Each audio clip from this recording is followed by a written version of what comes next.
My dad has cancer and needs $1 million for treatment, but I took his life-saving money to go abroad to gamble.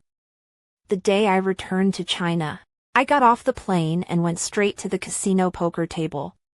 My mom found me. She pulled my hand and cried bitterly, and begged, "An'an, you can save your father. He is your real father. Raised you from childhood. Do you want to watch him die?" Her eyes were full of hope as she looked at me. After all, I had won $10 million from gambling abroad some time ago. And there was no shortage of this $1 million. But I refused without hesitation. No money. Then turned around and lost a hand of royal flush. Point one. The poker player across the table froze, and she screamed out in excitement. Royal flush. 5 12 times. Calculated 512000. I smiled and sipped my tea. We play $1,000 on the top. It is always hundreds of thousands of winners and losers. And this royal flush that she who, but it is a 512 times. This means that I have to give her 512,000 RMB, and I didn't hesitate to open the drawer and give her the points. My mom was dumbfounded. And then tears welled up in her eyes. She jumped over to me and knelt down in front of me, kowtowing to me non-stop. Just think of it as mom begging you. Okay. Mom will kowtow to you. Mom will kowtow to you. My mom kowtowed her head with a thud. And when she looked up again, her forehead was broken and oozing blood. Her cries were so miserable that even the poker players at the other tables couldn't help but look back and cast sympathetic glances at her. I, on the other hand, scared impatiently. You can't understand human language, can you? I've said no money, no money. My mom froze. And with a trembling hand, she pointed at my drawer and questioned, You said you don't have any money. Then why are you still playing cards here? You lost more than $500,000 in one hand, almost catching up with half of your father's treatment cost. Is playing mahjong more important than your father's life? An'an, since I was a child, Mom has never begged you for anything, but this time Mom is on her knees begging you. Mom begs you to save your dad. I ignored her and proceeded to draw cards. The mahjong table was a customized full diamond model that I had gotten. And it matched the $1 million All-American square diamond I had in my hand. The waitress who poured my tea stood beside me and complimented me on how good I looked. And in a moment of happiness, I pulled 1,000 out of my bag and gave it to her. Tip. Seeing me in this matter-of-fact way, my mom couldn't hold back any longer and got up from the floor to slap me. With trembling hands, she looked at me with old tears in her eyes, her eyes full of incredulity. You really let me down. Do you know what your father is like now? He can't afford treatment or hospitalization fees. And he's been kicked out into the corridor by someone else's hospital. The people around us swarmed over with the mindset of watching and surrounded my mom and I in the middle. A few enthusiastic girls even went forward to support my mom left and right, for fear that she would faint. I calmly smoothed my hair and handed the waitress a bunch of money from my bag.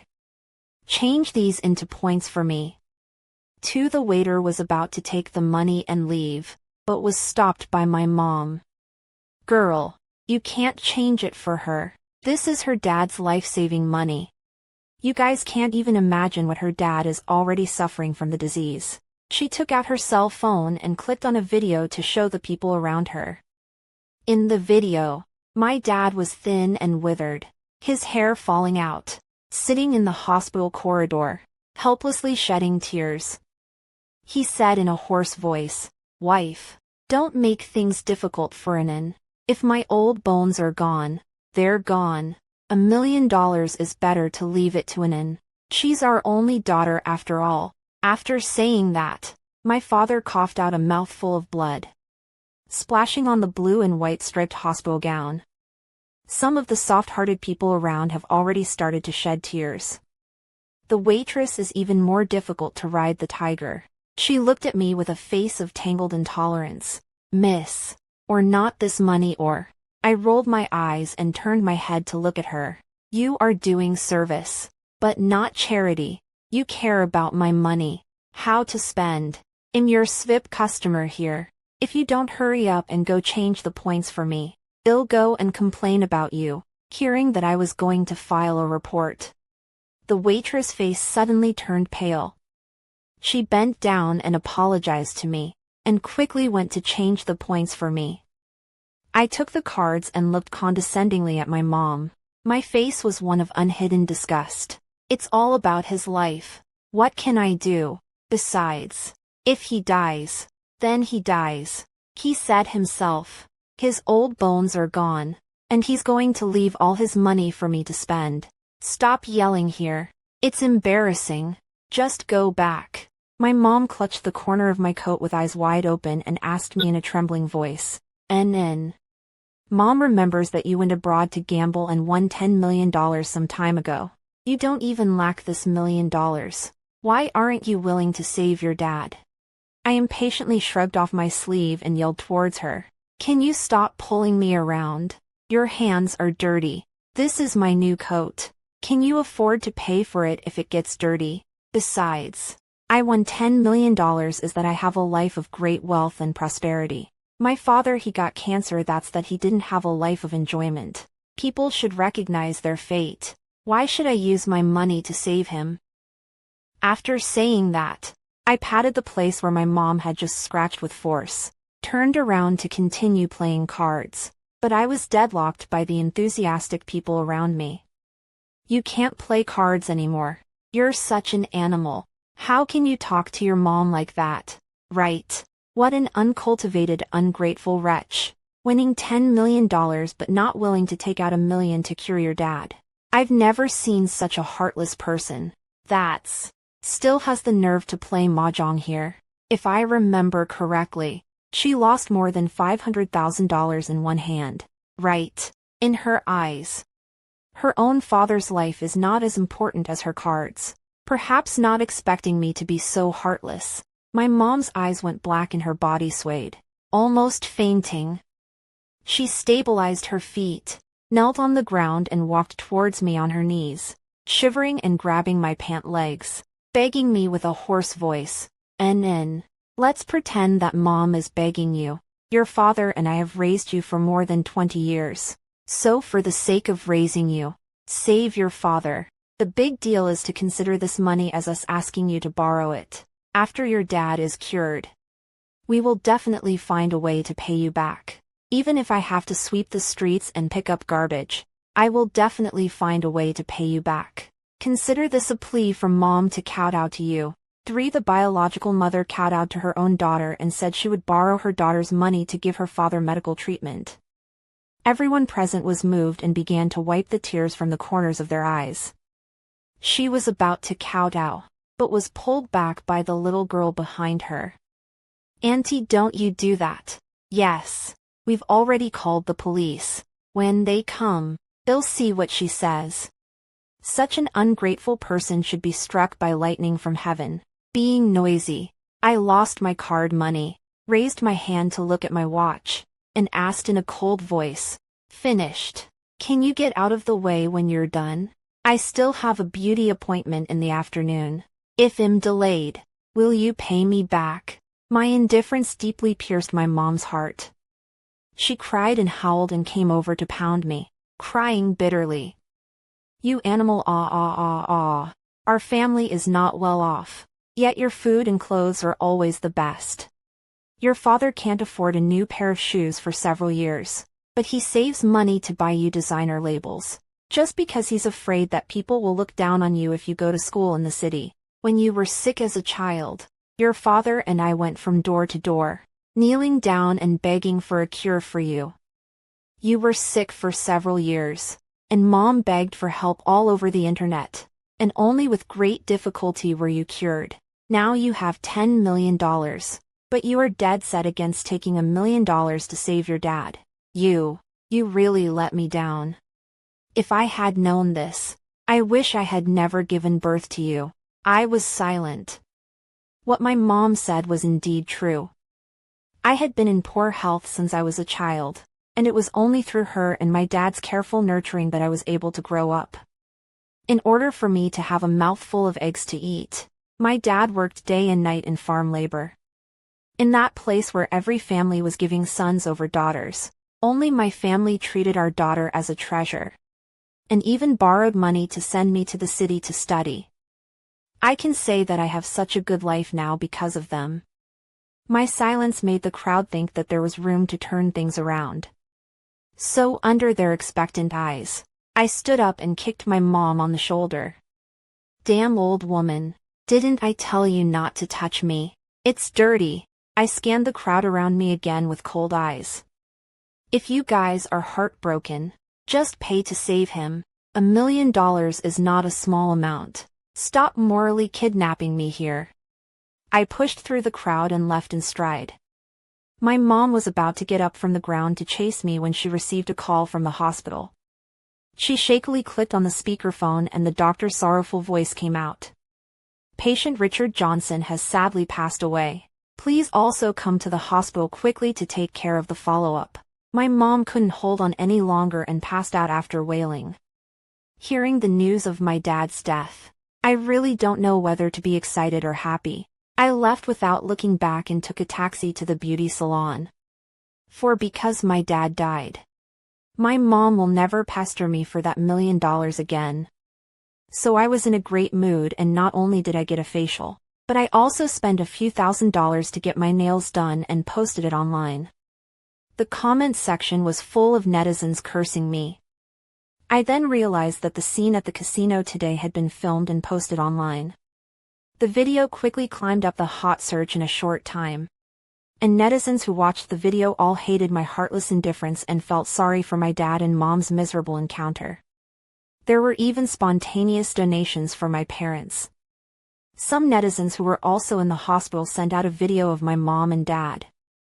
In the video, my mom jumped on my dad's body and bawled her eyes out, and netizens used a poem to describe my mom. "Cuckoo cries blood. Ape wails. Crying bitterly, word for word. Makes the hearer cry and the listener sad."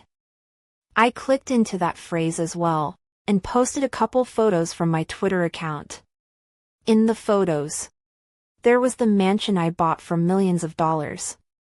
There was me wearing designer clothes, eating expensive fruits and watching movies. Even my dog was dressed up and eating the most expensive steak.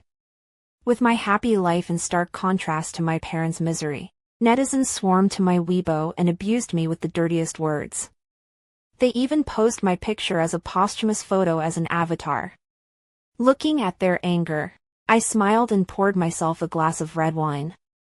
Make a scene. The bigger the scene, the more exciting it will feel when you know the truth. A few days later, when I went to the casino to play cards again, I ran into a few netizens. They all spontaneously accompanied my mom to come to me for justice after seeing the hot search, and all of them took cell phones to shoot at my face. Today I specially wore my newly bought brand name dress, carrying a LV bag. Dressed brightly. My mom, on the other hand, is all tattered, eyes lifeless, hair disheveled, holding my father's urn, cannot stop shedding tears. She looked at me with eyes full of despair and spoke in a mute voice. "An'an, we are at least mother and daughter. I don't want to go to court with you." So mom can only express her claims through the internet and everyone's help. Mom doesn't want you to support me in the future. All I want is for you to give us back all the money your father and I have spent on you over the past 20 years. I fiddled with my nails and looked indifferent, not answering her words. One of the webmasters couldn't look away. He pointed his cell phone at me and questioned me with suppressed anger. "Anna Clark, yesterday a few of us went to your village and questioned the townspeople, and they all said that your parents treated you very well, loved you like the apple of their eye, held you in their hands for fear of breaking, and held you in their mouths for fear of melting, even when you had a serious illness as a child. Your parents went from door to door pleading on knees, and even opened a live stream on the internet to netizens to kneel down, begging them to save you. Why are you so apathetic that you watched your own father pass away with no money for treatment while you live in a mansion and enjoy big fish? I couldn't help but be a little out of my mind when I heard Netflix's words. He was right. My mom and dad had really treated me top-notch. I didn't need farm labor growing up, and I was able to dress up and go to school in the city while other girls were promised to others as daughters-in-law early on.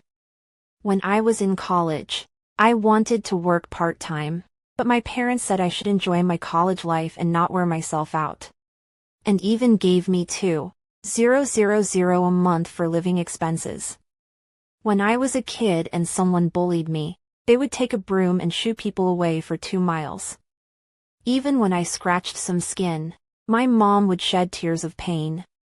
I used to think that I was the happiest child in the world, but I didn't expect to see that I didn't say anything. My mom lifted up her sleeve, revealing the hideous scar on her wrist. She said in tears, "Our family An'an was not well since childhood. There was a period of time when he got a strange disease, and he did not get well for a week in a row. And we went to a number of hospitals, but it was useless. My old man and I went to the West Village to beg the goddess to give folk remedy, using human blood into medicine for the child to drink. I slit my wrists for a week in a row to give An'an the medicine. Only then did she slowly get better." She hugged the urn tightly, tears falling in big streams. Immediately after that, my mom opened her phone and tapped out a video. It was recorded by my dad himself before he died. In the video, his eyes were full of despair. But he still tried his best to pull out a smile to face the camera. "My daughter is my pearl in the palm of my hand, my lifeblood. If I die, I hope that no one will blame my daughter. She must have hard feelings. She must have unspeakable hardships. An'an, Dad loves you. You must take care of yourself." Hoarse and old voice mixed with a violent cough. The netizens present all fell into tears, and the scene resounded with sobs. I, however, couldn't help but laugh out loud.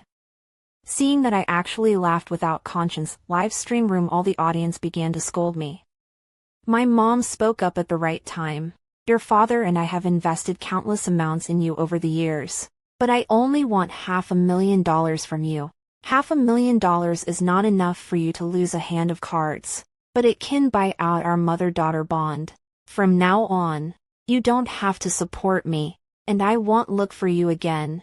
A few netizens stared at me dead on, their cell phones disliking my face, waiting for me to open my mouth. But I just stroked my hair, and under everyone's shocked gazes, I smiled and spoke. "No, no money." The moment these words came out, the live stream room instantly boiled over. What an animal. I really want to slap her. Is there anyone who supports this? Let's form a group to beat her up. I really feel so sorry for her parents. How did they raise such an ungrateful wretch? This kind of social scum should have been strangled at birth. This bitch is actually still laughing. Looking at the way she's laughing, I really want to rush over and rip her mouth off. The surrounding onlookers were even more agitated. A few impulsive ones even wanted to rush over and hit me. No one is allowed to move. We are the police. Suddenly a few police officers barged in and surrounded me and my mom in the middle. The people around us also took out unwanted things on their bodies and started throwing them at me. Right. The police came just in time to arrest this wolfish beast. I suggest that this kind of beast be shot. It's really too disgusting. People like her should be killed by 1,000 cuts. Death is not enough. Watching them curse more and more vigorously, I couldn't help but laugh out loud. And the entire casino echoed with my wanton laughter. I closed my eyes and let the tears slip from the corners of my eyes. I've been holding back for so long, and finally the day has come for the truth to come out. It's time for all of this to come to an end. 5 under everyone's expectant gaze. The police officer showed my mom his credentials. "This lady, we have received a real name report that you are suspected of child abduction and trafficking, intentional injury, and murder by design. And we also ask you to come with us back to the police station." My mom's face was instantly pale. Her eyes were full of dodge, shivering and explaining. "I didn't Comrade police. There is a misunderstanding, comrade police. Shocked cries rang out around her. Comrade police.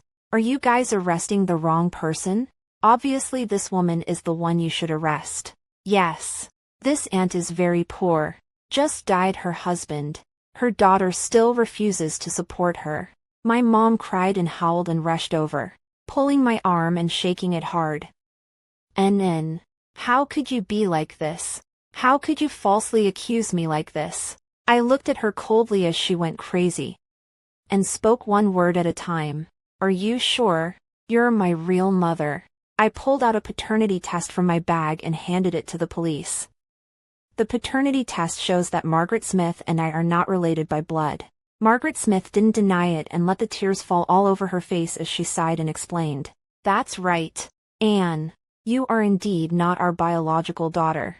Your father and I picked you up at the suburban community entrance 20 years ago, when you were so tiny, wrapped in a blanket all over your body, lying alone next to a trash can. When we found you, your little face was frozen blue and you were barely breathing. It was your father and I who carried you all night to the hospital in the city, and spent a lot of money to save your life. Could it be that you didn't save your father because of this reason? Even if you're not our own, but we're closer to you than our own. I buried my head and laughed out loud, but the tears fell involuntarily. Margaret Smith. Are you sure you guys picked me up at the suburban community entrance? The grace of nurture is greater than the grace of birth. If it was really like what she said, how could I not care about my dad? I couldn't wait to be with them day in and day out, to be on their knees. But the truth was unbelievable. I wasn't picked up by them. I was abducted by them. I learned the secret by chance. When I left home after work, I was always uneasy about mom and dad staying at home, so I quietly installed a surveillance camera at home to see what they were doing. I accidentally recorded their conversation with Margaret Smith, who was lying on the sofa, high on melon seeds, and said, "This girl. How can she spend the money she sends home every month? It's only $5,000. Not enough for me to buy a few clothes." Richard Johnson snorted coldly and poured himself a glass of wine. At first I wanted to abduct her to be our son's daughter-in-law, if not for the fact that our son's life was so miserable that he fell into the river and drowned. Where would she have gotten the chance to eat and drink spicy food? If I say so, she is the one who is responsible for our son's death. Female dolls are just cheap skins. They can't be sold even if they are abducted. I clipped this video from my phone and projected it to play on the casino's TV. 20 years ago, my own mother was holding me in the sun at the end of the village when Richard Johnson and his wife set their sights on me as I slept. They tricked my mother by pretending to be blind and in need of guidance, then led her away from the house. Then they covered my mom's mouth and nose with an ether-soaked handkerchief when no one was looking, and carried me away to the car. When my mom woke up, she couldn't find me. Surveillance was not widespread that year, and even if you reported it to the police, you couldn't find out where the traffickers had gone. My mom was so devastated that she turned white overnight. From that day on, my whole family went on the road to find me. They traveled to almost a dozen provinces, and flyers looking for me were posted on every corner of the street. In order to find me, they lost all their money and had to sell their cars and houses. Until one day, my brother had a car accident on the way to look for me. Having lost her daughter and son, my mom couldn't take it anymore and jumped off a building. Although my dad could not bear it and did not go with my mom, he also froze to death on the street in the winter night in the second year after my mom's death. When he died, he was still clutching my missing person notices in his hand. I got all this from my Aunt Linda. I managed to find my mom and dad, but all I saw were two black and white picture frames. I cried with my Aunt Linda, and she told me how hard it was for my parents to find me, and how Margaret Smith and Richard Johnson had ruined my family. How could I not hate them? 6. Margaret Smith, her face pale, stumbled towards me. She knelt at my feet and sobbed uncontrollably. crying. It's all a misunderstanding. And you misunderstood me and your father. If you were abducted by us, how could we treat you like our own daughter? Do you still remember the year you got sick? Your dad and I went around kneeling to people, begging them to save your life. I remember. I interrupted her in a hushed voice. I remember it was a winter. I woke up one day with a high fever and lay in bed seriously ill. My parents went around begging people to borrow money to pay for my treatment, and took videos of pleading on knees on the internet, asking netizens to donate to me. They would even slit their wrists and feed me medicine and blood. All of these things lingered in my mind. I was in the middle of a violent struggle. It was true that they abducted me, but it was also true that they were good to me. What should I do? Until that day when I earned money from gambling. I came home to drink with them. I wanted to talk to them about it. As a result, I didn't expect Richard Johnson and Margaret Smith to drink and tell the truth about my illness back then. And if it wasn't for your mom and I being smart back then, you think you'd be living a life of being waited on? Huh. Richard Johnson vigorously patted my shoulder and looked at me with a smug expression. You don't even know how much money we got by taking donations. It's more than what we'd get if we sold you for dowries money. I was unwell for 2 or 3 days that year. And Margaret Smith took me to a doctor in town once, and thought the medicine was too expensive. Just went and bought some random fake medicine to feed me. She said, "It's all medicine anyway." I spent real money to buy real medicine. What's fake about it? If she dies from it, it's her fault. After taking the fake medicine, I was bedridden, and coincidentally my mom swiped another video online of a mother holding her child and begging netizens for donations. She had the bright idea that she could rake in money by doing this. So she also went door to door with me in her arms to borrow money, and then posted the video of the borrowing on the internet to get netizens to sympathize. They even filmed videos of cutting their hands and bleeding them into medicine, forcing me to drink blood-filled tonics. At first they used their own blood, but later it became chicken blood, duck blood and pig blood. I was often too fishy to drink, so she would force me to drink it while choking me. But these images often made netizens cry in pain as they watched. Not only do they donate on the internet, but many netizens even come from thousands of miles to hand over money to theirs here in person, and bring lots of gifts with them. She got a taste of it and wouldn't let me get better. She fed me fake medicine for a year, until someone started to suspect later. She sent me to a big hospital for checkup and cure. Margaret Smith grabbed my face and gritted her teeth. You dead girl. If it wasn't for my good heart back then and sent you to a big hospital for checkup, you would have died long time ago. Do you know that I am so grateful to you for your help?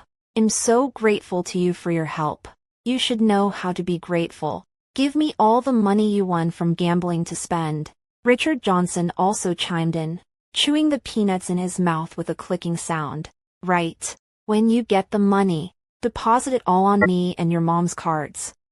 Then I'll find you a nice family to marry. Dowry starting at $300,000. Margaret Smith used her elbow to pestle Richard Johnson's arm, and her eyes were glittering. Isn't the old Wong family's stupid son looking for a stepmother for those 2 kids? I heard that the old Wong's family promised to give 2 sweets and $400,000 dowry. She hooked my neck and said with a smile, "You quit your job. $10 million on me and your father here, and then honestly married to the village head's family. Learn how to teach your children. Are all on the same village. They will not treat you poorly." I was so angry that I was trembling. The old king's stupid son's first daughter-in-law, also abducted, after giving birth to a child, jumped into the river and committed suicide, leaving a pair of children also delirious, sitting under the tree drooling every day. That stupid son is more every day on the side of the road staring at the woman's ass. Cannot wait to get on the hand to touch too. I didn't realize that they not only wanted to take my money away, but also wanted to squeeze the last bit of value out of me. 7 When this video was released, the winds around and among the live stream all changed.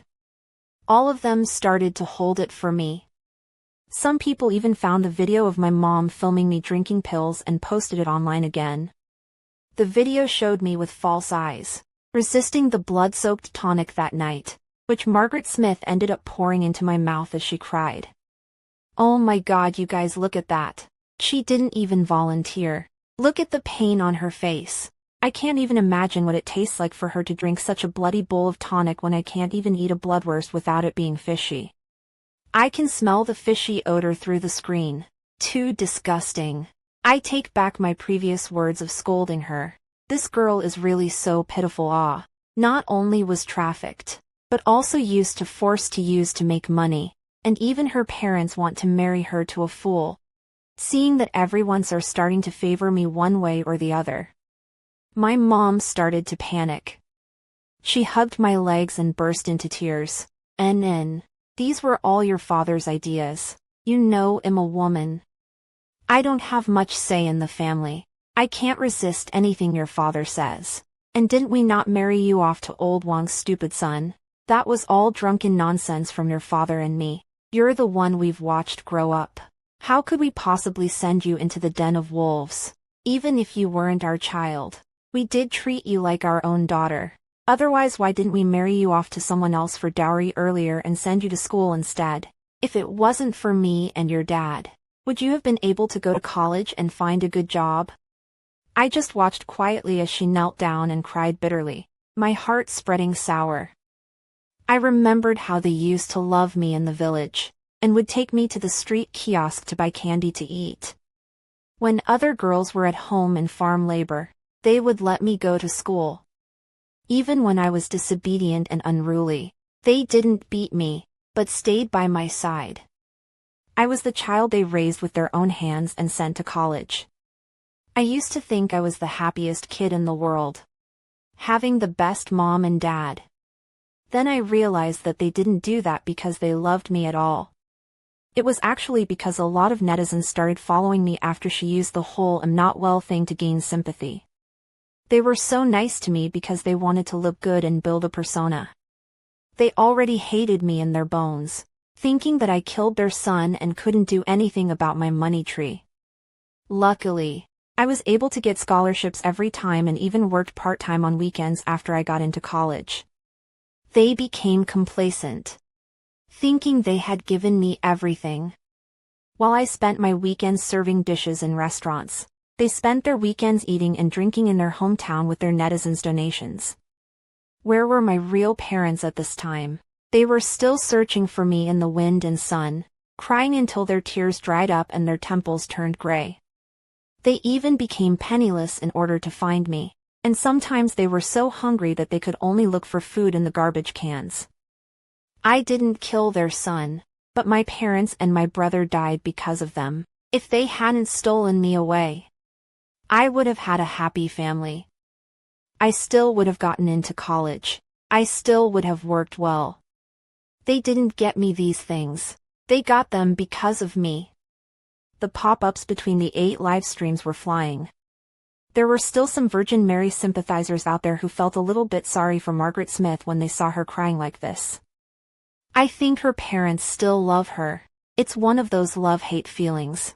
And her mom has a point. If it wasn't for her love, she definitely wouldn't have sent her to school. Agreed. My mom and dad favoring sons over daughters wouldn't send me to school, only my brother. But then I opened a small store on my own. Her mom hateful, though hateful, but still extenuating. But still sensible netizens are in the majority. Are you guys out of your minds? How can anyone sympathize with the traffickers? All you can see is this dead old lady crying. Why don't you guys know what's happening to this girl's real parents now? I know.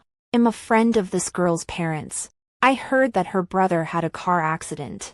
Her mom jumped off a building 10 years ago. And her dad froze to death on the street a few years ago. It's so tragic, I'm really going to cry my eyes out. This couple really damn aw. If it wasn't for their trafficking, An'an would have had a happy and perfect family. The traffickers deserve to die. And so do the people who sympathize with the traffickers. Margaret Smith's eyes lit up when she saw someone speaking up for her.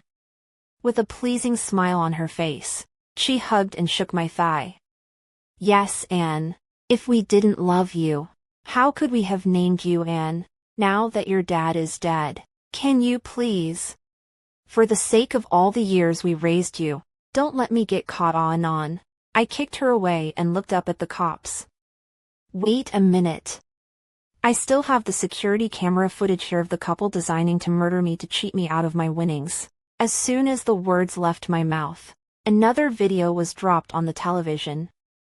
In the video, Margaret Smith and Richard Johnson were lying in bed cursing me.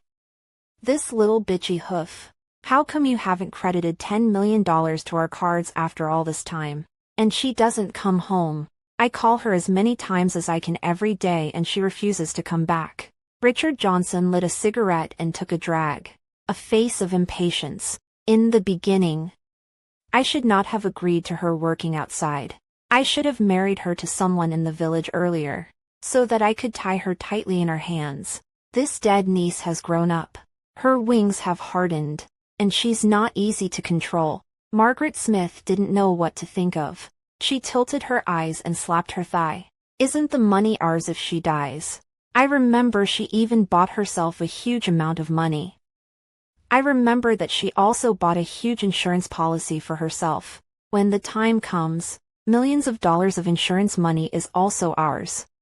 We are still short of the old Wang's family's $400,000 of dowry. Richard Johnson looked at Margaret Smith for a few moments, then burst out laughing.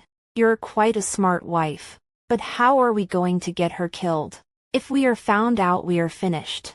Margaret Smith's eyes were full of viciousness and venom. She gritted her teeth with a face of indignation. She killed our son, causing our precious son to fall into the river and drown. So let's let her also fall into the river and drown to pay for our precious son's life.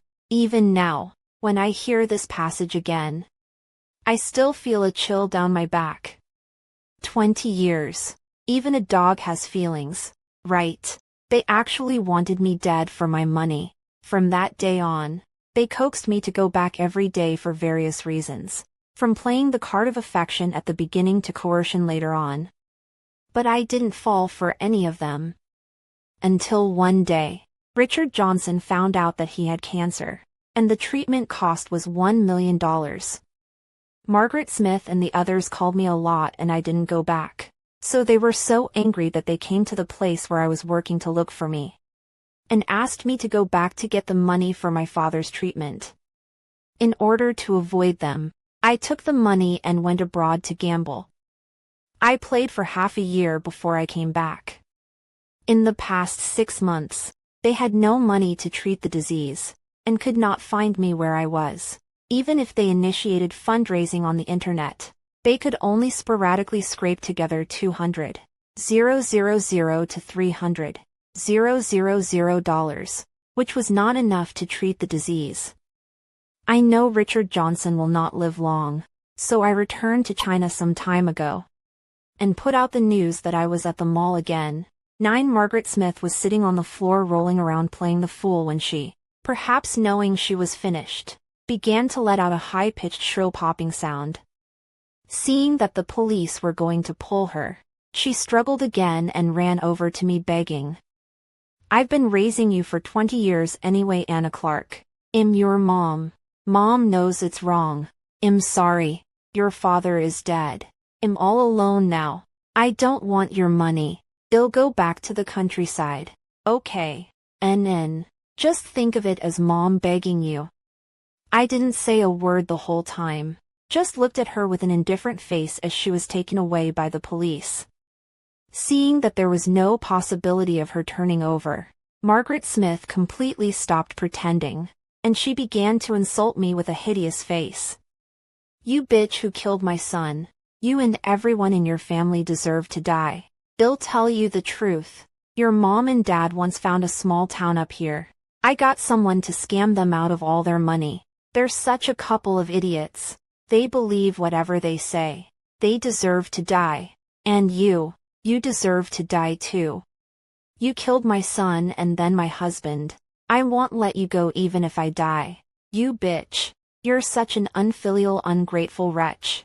Sooner or later you'll get your comeuppance. I closed my eyes and suddenly felt relaxed. turning my head to look at the group of netizens and onlookers. Those who were originally going to shout and kill me were all showing expressions of sympathy and guilt at this moment. Some tried to rush up and apologize to me, but I shook my head and quickly left the casino. I had to go find my Aunt Linda. Back then, my Aunt Linda had put in a lot of effort to help my parents find me, and I heard that it was later that her husband threatened to divorce her if she used the family's money to find me again. I gave my Aunt Linda $1 million. At first, I lied to Margaret Smith. In fact, I won $50 million. My Aunt Linda got the money and burst into tears, hugged me and cried for a long time. She told me that over the years, my parents had owed a lot of people money in order to find me, so if it was possible, she would take this $1 million and return it to them first. I told Aunt Linda to accept it at ease, and then go door to door to return all the money my parents borrowed. Aunt Linda took me to visit my parents' graves, and when I saw their smiling faces on the tombstones, I couldn't hold back my tears any longer. Afterwards, I stayed at Mom and Dad's house for a few years, as if I were by their side. When I heard about Margaret Smith again, it was because she had been sentenced. The severity of what she had committed was such that she was expected to serve out her time in prison. Even if she was released early for good behavior, she would starve to death because she couldn't make ends meet. On this day, I came to visit my mom and dad's grave again, and a ray of sunlight shot down and hit me. It's time for me to move on, I thought.